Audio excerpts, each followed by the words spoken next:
नमस्कार, मैं दीपक गोठी राहुल शर्मा के साथ भारत टीवी पर आपका स्वागत करता हूं। कई दिनों के बाद आज बात हो रही है।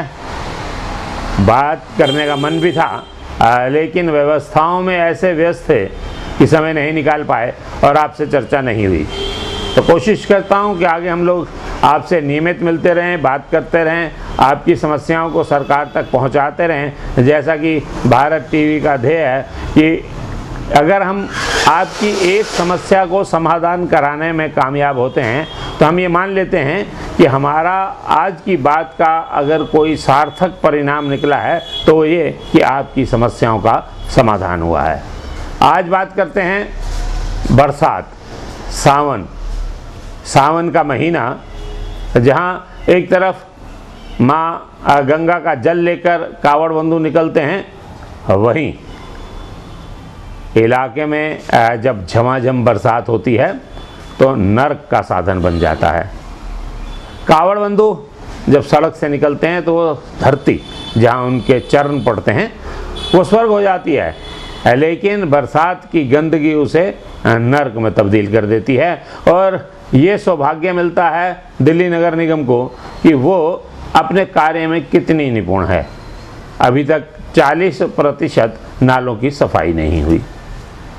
दिल्ली नगर निगम ये कहती है कि मेरे विभाग के अंतर्गत आने वाले जो नाले हैं हमने उनकी सफाई कर दी है, दिल्ली सरकार के पीडब्ल्यूडी विभाग के आने वाले नालों की सफाई नहीं हुई। लड़ाई दिल्ली नगर निगम और दिल्ली सरकार की, अर्थात भारतीय जनता पार्टी और आप पार्टी की। लेकिन पिसेगा कौन? पिसेगा वो वोटर जिसने 84 लाख योनि भोगने के बाद मानव शरीर लिया और मानव शरीर लेने के बाद उसे मताधिकार का अधिकार प्राप्त हुआ। 84 लाख योनि भोगने के बाद, आप शब्दों के फेर में जाइए कि एक व्यक्ति का जन्म तब होता है जब वो 84 लाख योनि भोग लेता है, मानव शरीर मिलता है। मानव शरीर मिलने के बाद 18 वर्ष की उम्र के बाद उसे मताधिकार का प्रयोग मिलता है और उस मताधिकार के प्रयोग में हम भ्रमित हो जाते हैं और किसी की भी बातों में आकर किसी राजनीतिक दल को वोट दे देते हैं और उसके बाद 5 साल अपने आप को कोसते हैं कि हमने ये क्या किया। 5 वर्ष तक अपने आप को कोसने के बाद रिजल्ट ये आता है, हम फैसला करते हैं कि अगली बार हम इस राजनीतिक दल को वोट नहीं देंगे, किसी दूसरे राजनीतिक दल को वोट देंगे और फिर वही छलावा। 5 वर्ष बाद फिर वही छलावा होता है और वोटर बेचारा अपना सर पीट के रह जाता है। दिल्ली नगर निगम की कारगुजारी, जगह जगह सड़क पर गड्ढे या गड्ढों में सड़क, ये फैसला आप करेंगे। बरसात होने के बाद सारा ट्रैफिक एक तरफ हो जाता है, स्पीड कम हो जाती है, जाम लग जाता है, मिनटों का सफ़र घंटों में तय होता है। पेट्रोल की जहां बचत की बात होती है वहां ज़्यादा लगता है और हम अपने स्थान पर जहां हमें पहुंचना है कई घंटों में पहुंचते हैं। और सरकार शाम को एक छोटा सा बयान जारी करके कि आगे से इस ओर ध्यान दिया जाएगा और इतिश्री कर देती है।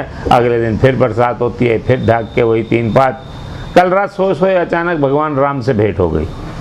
मैंने भगवान से कहा कि भगवान, इस बरसात के मौसम में बहुत परेशानी होती है।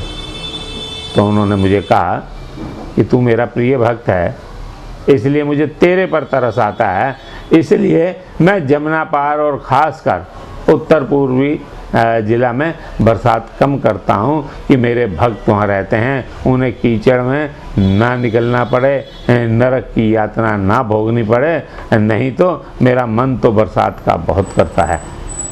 भगवान की ये वाणी सुनकर मैंने अपने आप को हौसला दिया कि चलो भगवान के तो चरणों में हूँ ही हूँ, उसके साथ साथ मेरे बहाने जनता का भी भला हो रहा है। अगर हम जल भराव की बात करें और उत्तर पूर्वी जिला की बात करें तो मुझे ये लगता है पूरा ज़िला ही बरसात के दिनों में जल भराव का एक मनोरम स्थल बन जाता है।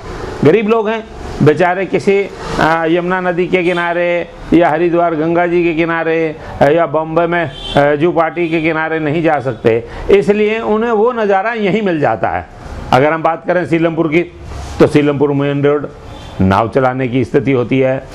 नवीन शाहदरा और रोहतास नगर, मैंने जब जन्म लिया था, आज मैं 63 वर्ष का हूँ, तब भी पानी रुकता था, आज भी रुकता है।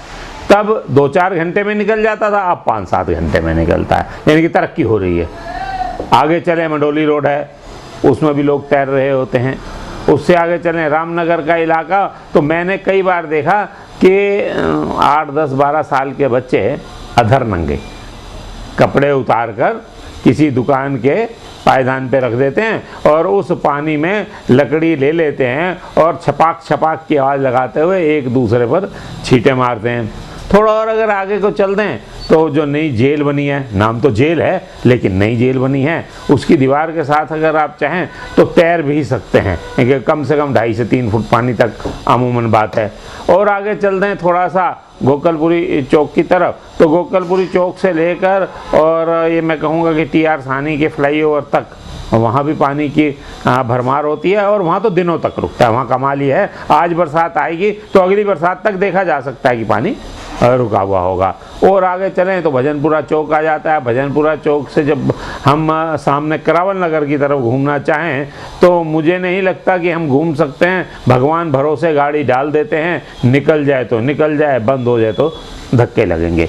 अब ये सारा जो मैं आपको सिनेरियो दिखा रहा हूँ, केवल इसलिए दिखा रहा हूँ कि ये भारतीय जनता पार्टी के हमारे नेतागण और आप पार्टी के नेतागण एक दूसरे पर छींटाकशी तो कर रहे हैं, काम नहीं कर रहे। बरसात के इस मौसम में जहाँ तैरने और डूबने की बात होती है, वहाँ इनकी छींटाकशी चलती रहती है। और छींटाकशी भी इतनी भयंकर कि वो कहते हैं कि हमने अपने साफ़ कर दिए, वो कह रहे हैं हमने अपने साफ़ कर दिए। साफ़ दोनों ने कर दिए, मलबा किसने उठाया ये कोई नहीं बताता। बरसात आई और मलबा फिर नालियों में, क्योंकि उठाने का तो धर्म है नहीं हमारे यहाँ। कल मैं और राहुल दोनों इकट्ठे किसी काम से जा रहे थे, सड़क थोड़ी पतली भी है और ये मूड भी था कि 2-4 लोगों से राम राम हो जाएगी। स्कूटी में मैं राहुल के साथ बैठ गया और बहल गली के बाहर हम खड़े हुए तो 2 महिलाएं आपस में बात कर रही थी। एक ठेली वाले को रोक के उससे आलू के भाव पूछ रही थी, एक टमाटर और एक आलू की बात कर रही थी। टमाटर का भाव 30 रुपये और आलू का जब उसने 20 रुपये बताया तो वो दोनों औरतें उससे झगड़ने लगी, इतना महंगा कर दिया। अभी 4 दिन पहले तो आलू 10-12 रुपये थे और टमाटर भी इसी भाव था। तो इतने में आवाज़ आई, पड़ोसी दुकानदार कह रहा है भाई नहीं 1700 याद है 1200 ले ले। मेरे और राहुल के कान खड़े हुए कि क्या हो रहा है, यहाँ तो 10 और 15 और 20 रुपये के आलू लेने में झगड़ रहे हैं और वहाँ 1200 और 1700 और 500 की बात हो रही है। उनसे पूछा क्या चर्चा हो रही है, क्या बात है, तो दुकानदार थोड़ा शर्माया। मैंने उसे कहा क्यों शर्माता है, ये तो सुविधा शुल्क है और जब तक सुविधा शुल्क नहीं देगा तो सुविधा कैसे लेगा। तो उसने कहा बाबू जी क्या बताऊँ आपको, ये कह रहा है 500 रुपये में थोड़ा सा कूड़ा निकालूंगा, 1200 रुपये में नाली का नीचे तक तला दिखा दूंगा लेकिन उठाऊंगा नहीं, और 1700 रुपये दोगे तो अभी निकालूंगा गीला, अभी उठाऊंगा और सफाई कर दूंगा। एक दुकानदार 500 और 1200 और 1700 रुपये के झमेले में फंसा उस सफाई कर्मचारी के इंचार्ज से जब बात कर रहा था तो मुझे समझ आई कि जय बेईमानी तेरा आसरा, 100 में से 99 बेईमान फिर भी मेरा देश महान। ये नारा यहाँ ऐसा चित्रार्थ होता है कि मैं बोल नहीं सका कि मेरा दिया हुआ शब्द सुविधाशील भ्रष्टाचार पर इतना हावी हो गया कि लोग भ्रष्टाचार की बात ही नहीं करते। अब तो कहते हैं कि सुविधा चाहिए तो सुविधा शुल्क का भुगतान करो, और 500, 1200 और 1700 रुपये में आपकी दुकान के सामने का कूड़ा नाली में से निकाला जाएगा, निकाल कर वहीं छोड़ा जाएगा या उठाया जाएगा। फैसला आप करेंगे कि आपकी जेब में कितनी ताकत है। स्वच्छ भारत अभियान केंद्र सरकार का एक ऐसा नारा, और लोगो भी कमाल का, गांधी जी का चश्मा और नोट पे गांधी जी, दोनों का आपस में मिलन और कमाल। चश्मे के एक तरफ लिखा है स्वच्छ और एक तरफ लिखा है भारत। अगर एक आँख आप बंद करें और उस चश्मे को देखें तो जिधर स्वच्छ लिखा है उधर भारत नहीं है, और जिधर भारत लिखा है उधर स्वच्छ नहीं है। जय बेईमानी तेरा आसरा, इस बात का नारा लगाते हुए मैं विदा लेता हूँ। अगले सप्ताह फिर मिलेंगे। जय हिंद, जय भारत।